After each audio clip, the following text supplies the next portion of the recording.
Hey, welcome to Cape Men. Thanks for being here. My name is David Drum, and what you're about to watch is the teaching portion of our Tuesday Night Men's Group. If you're interested in learning more about who we are and what we do, be sure to look in the description of this video for the links to Facebook and Instagram. Thanks for being here. All right, so, hey, if we haven't met yet, my name's Dave. Normally, I'm not this technologically impaired, but, my tech team back there, they're fantastic, and I love them. I don't know what you guys thought I was going to say, but I think they're awesome. We just had some issues tonight, clearly. So I'm excited to get to be here to close out this series on grit. I was lucky enough to start it out 4 weeks ago where we talked about endurance, and then Pastor Brian came in and he talked about getting back up after life knocks you down. And then last week, who was blessed by Pastor Marco's message last week? Yeah, that was awesome. Awesome. So this has been a lot of fun for us to do because this idea of grit is just so integral to our spiritual journey and our growth as Christians. So before we get into the meat of what I'm going to talk about tonight, I want to tell you a story about a palm tree. It's very important. So about 8 years ago, my wife and I decided we'd get some really cool, nice royal palm trees across the front of our house. It looks really snazzy down here in South Florida. And we hired a company to come in, and they had a plan coming in. I had an idea of where I wanted them, but they had a plan on how to do it. So they came in, and on that short side, the small side of the driveway, they put that palm tree in first. And then they went all the way to the other side of the yard, and they put that palm tree in. And then they worked their way back, because they're making sure they're all lined up. So they get to that fourth palm tree, and they dig out the hole, and there's a rock. Now, it's a big rock. It's like that Cape Coral rock that, usually you can break up, but this was a big one, and they couldn't dig around it, and, it would have been really easy to put the palm tree somewhere else, but let's face it would have never been in line with where we wanted it to be. So they chiseled away at it for a little while, and as the day kind of drug on and, got closer and closer to 5 o'clock and quitting time, the guy running the crew's like, meh, it's good enough. Those roots, they're going to work right through that rock, no problem. What do I know? I'm not a landscaper, that's why I hired people. So about 3 years later, I want to show you what my palm tree looked like. No, that one, yeah, there it is. Isn't that sexy? Look at those curves. Not supposed to look like that because, see, and it didn't start like that. It started normal. It looked like the rest. But then I noticed the rest of the other three palm trees are growing really nice. They've got nice color. That one was always a little dingy. It was a little smaller. It just wasn't thriving like the rest of them were. So no matter what I did, what fertilizers I put on it, how I moved sprinkler heads, it didn't matter. Nothing was helping that palm tree thrive. It was just a slow and painful death to watch. And really what it came down to, it just wasn't getting the water or the nutrients that it needed. So the tree finally dies. The whole top of it just finally fell off one day. So time to get a new palm tree because I can't have one over here and two over here and nothing, like it just wouldn't look balanced, right? So I go, I pay for a new palm tree, I schedule the guys to come out, and the day before, I'm like, all right, I know I'm in for some hard work. And I go to cut the tree down, and what I found out is that thing was rotten to the core. The roots had died, the center of the palm tree had died, and ultimately, pulling the tree out was easy. I started digging, and lo and behold, what was at the bottom of the hole? The rock, the same rock. So I went out, and I got the necessary tools that I was going to need. So where's my tool? There it is. That's what I'm talking about. And here's the thing, so I get in the hole, and I'm face to face with my nemesis. And let me tell you, that thing is cool to play with for 5 whole minutes, right? If you've never used one, they're cool for 5 minutes. You feel like a man. After that, you feel like you're in a martini shaker, is really what it comes down to. It's just not fun. But I crawled in that hole and I stayed there until the job was done because there was just this big rock down there. And if I'd have given up before the job was done, it would have been the same result, right? The new tree would have come in, would have gone in, would have looked great at first, but it would have faced a slow, painful death. Now, you might be sitting here and you're like, okay, cool story, but what's that got to do with our faith? Well, it's pretty simple. We all have a rock. Some of us have layers of rocks. For years, after coming back to church and standing up and raising my hand and getting baptized and all the things that I was doing, I still had layers of rocks. And rather than letting me die and rot away, God brought me to that rock. He's like, yep, time to work on this. Get in the hole. We got work to do. And here's the thing. We can make a choice. We can decide, oh, well, I'll just put my faith somewhere else. And there's no rock over here. See, if I live this way, there's no rock, and my roots will spread out. But here's the thing, you're never going to be in line with what God has intended for you. But if you try to just ignore that rock and try to plant yourself here in church, it doesn't matter all the amazing messages that you hear on the weekends. It doesn't matter the incredible speakers we bring in for conferences. None of that matters if you never deal with that rock. You are going to face a slow and painful death to your Christian walk. And maybe you're sitting here and you're thinking, well, yeah, I know. I'm very familiar with my rock because I've tried to work on it, Dave, and I've chiseled away at it. And maybe I don't have the right tools, but it's not going anywhere. So here's the thing. Are you the one guy? Are you telling me that you're the one guy that Jesus can't heal in all of history? You're the one guy? Or what maybe is even worse than that, you're going to sit here and you'll say, actually, I know Jesus can heal me, but he hasn't. And I don't know which one of those feels worse in the moment. But you might be thinking, okay, great, you brought it up. Now I feel like garbage. What's the point of trying again? Well, here's the thing. When we've lost our way, when we're facing that rock, what can we do? We turn to God, we turn to his word. So tonight we're actually going to go into the Old Testament. We're going to read in the book of Joshua. Now, as we get into Joshua, we're going to be in chapter 1 first. Chapter 1, we read about how Moses, who has led the nation of Israel, who brought them out of slavery, did all those cool things and the miracles in the desert and the water and the manna and the pillar of fire and the splitting of water. All that happened. But now Moses is dead. So starting in verse 1, it says, after the death of Moses, the servant of the Lord said to Joshua, son of Nun, Moses' aide, Moses, my servant, is dead.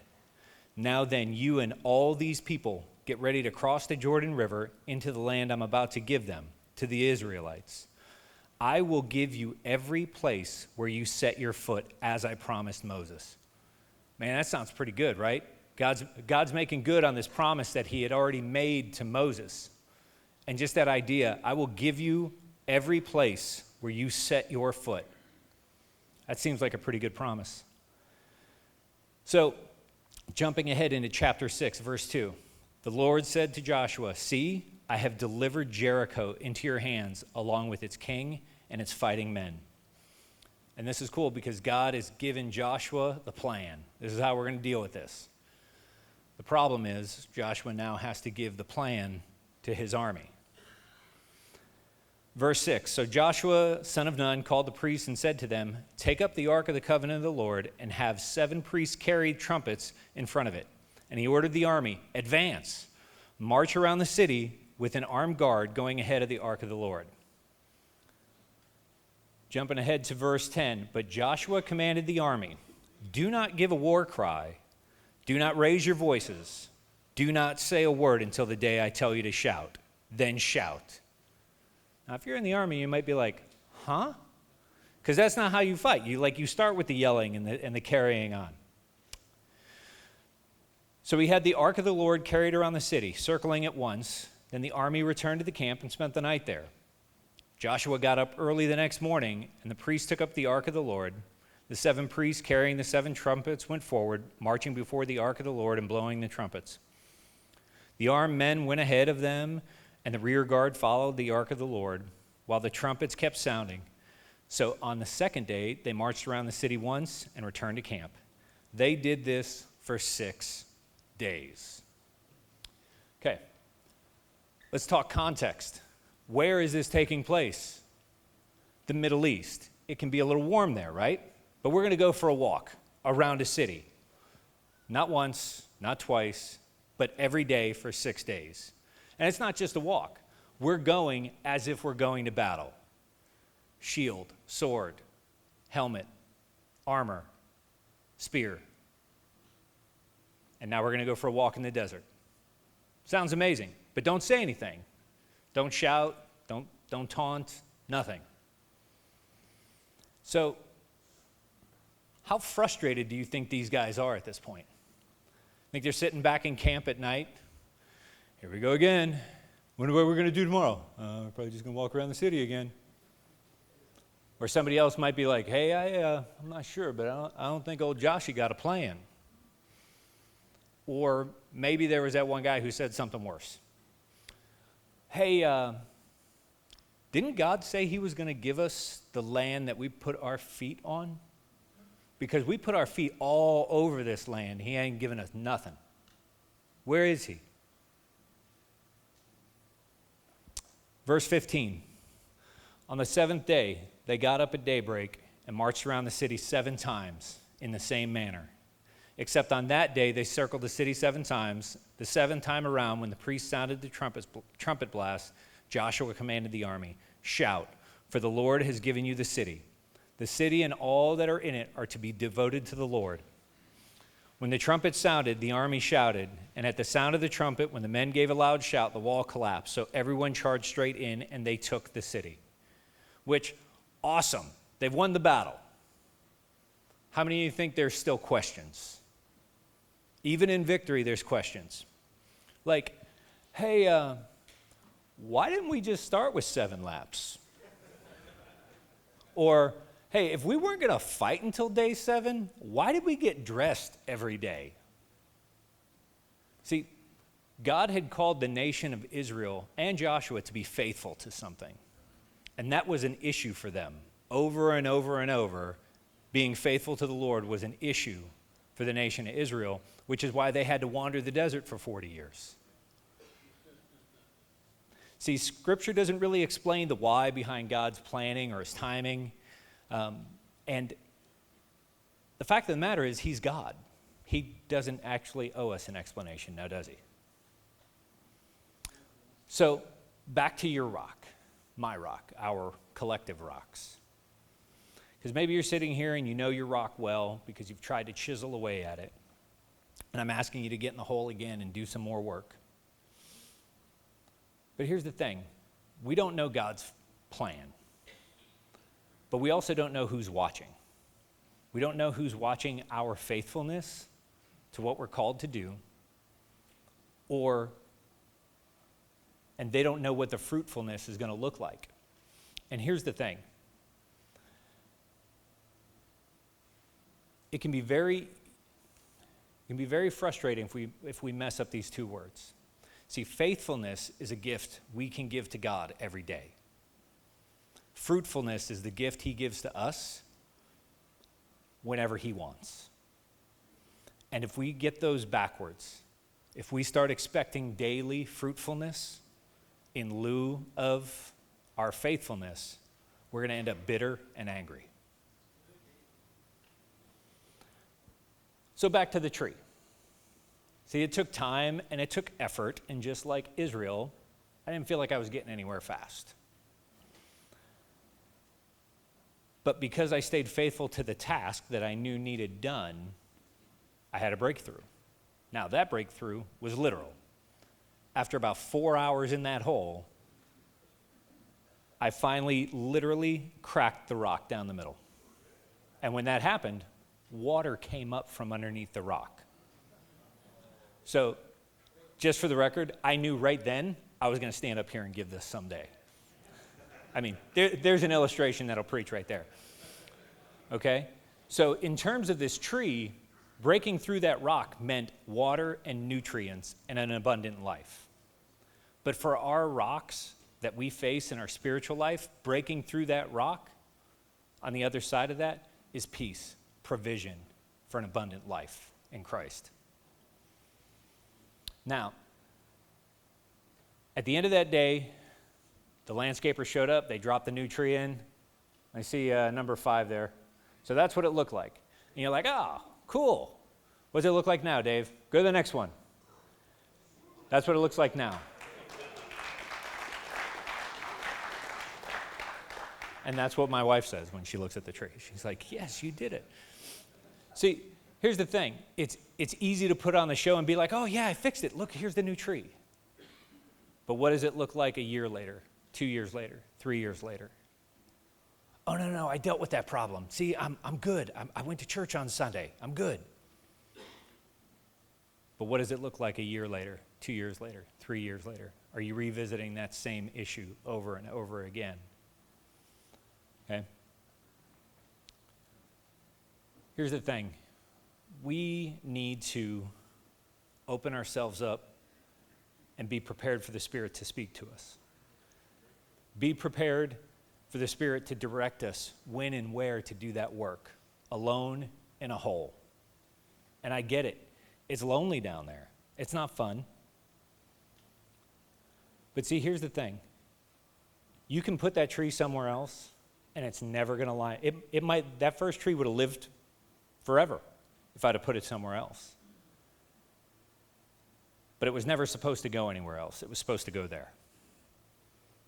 But because I delayed the work and I took some bad advice, it's good enough. It's good. It's fine. It's fine. You don't have to deal with that, Dave. You're fine. It's fine.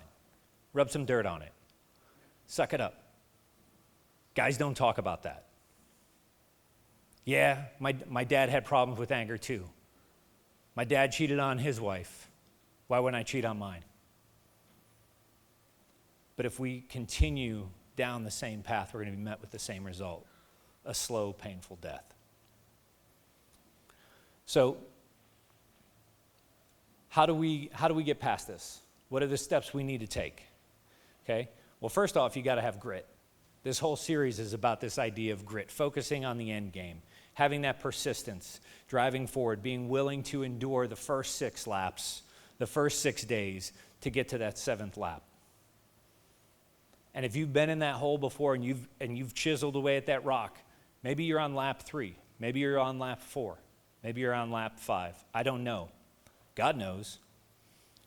He knows you, He knows your story, He knows your ability, and He knows what He's providing for you on the other side of that rock. So in order to work on this rock, you're going to need some wise counsel. You're going to need to listen to the Spirit. That's where the wisest counsel is going to come from. You need to get into the Word. You need to spend time in prayer. But you need to give Him time to speak. I find that using a handwritten journal, if you were at the spring conference, we gave you one of those, use it. Spend some time. That's not a diary. That's a conversation with God. Okay? Write down what you're saying to Him. Write down what He's saying to you. And then find someone to talk through it with if you need to. You have access to Pastor Brian. You have access to me. You have access to your table leaders. You have access to the coaches. You have access to Pastor Art or Pastor Marco. This place is chock full of guys who are willing to sit down and work with you. We also work really closely with Cornerstone Counseling. Some incredible counselors over there that will spend time with you in a professional setting if you need it. Schedule something. Pick up a book. I know. That's horrible. I'd rather chisel at the rock, Dave. Read a book besides the Bible. Read a Bible, but also read a book. I'm going to put up a list of some books up here, and they should be on your note sheets as well. These were books that were deeply formative for me, that helped me chisel away at my rocks. Emotionally Healthy Spirituality. If you've been around Cape Christian for a while, The church did a whole series on that. Just at the end of last year, we did Deeply Formed Life. We even did it here in Cape Men by Rich Velotis. Learning humility. Yeah, there's one that's fun. The topic, not the book. The book was fine. The process of learning, that was difficult. Invitation to solitude and silence. Like I said, this might be an extremely lonely season to have to deal with that rock in your own head, in your own heart, and on your own time. But that invitation to solitude and silence will teach you how to do that well. And then strengthening the soul of your leadership. You might be thinking, well, I don't really need a leadership book. Here's the thing. The whole context of that book is, let me make you a better person so you can be a better leader. So that is also a great book. I have one final thought for you guys. Because maybe you're not quite ready. Maybe you're not quite convinced. But I hope all of you would agree with me that God's got something else for you. That in your mind, when you sit there at night and you close your eyes and you think, man, this can't be it. This can't be as good as it gets. Maybe, just maybe, that the result that you want to see in your life is on the other side of the work that you're avoiding. Think about that. The result you want in your life is on the other side of the work that you're avoiding. So guys, I'm going to pray for you and then turn you over to your table leaders to have a little bit of conversation. Heavenly Father, thank you for tonight. Thank you for these men. Thank you for this series on grit and just how you've continued to work in each one of us. Father, I pray your Spirit over this room tonight and over these men as they go home, that your voice, that your Spirit would not be silent. Father, that we would have ears keen to the sound of your voice. Lead us, guide us, and direct us back into that hole to do the work that we need to do, to grow closer to you, to find the nutrients and abundant life on the other side of the things that we've been hung up on for so very long, Lord. Father, I pray courage and strength over these men, that they would be willing to do the hard work and get to the life that you've promised them on the other side of their efforts. I ask this in Jesus' holy name. Amen. Hey, thanks for watching the video. We hope you enjoyed it. Now, Cape Men's more than just a Tuesday night men's group. So in order to find out all that we have going on, be sure to follow us on Facebook and Instagram. And click that subscribe button to stay up to date on all of our video content.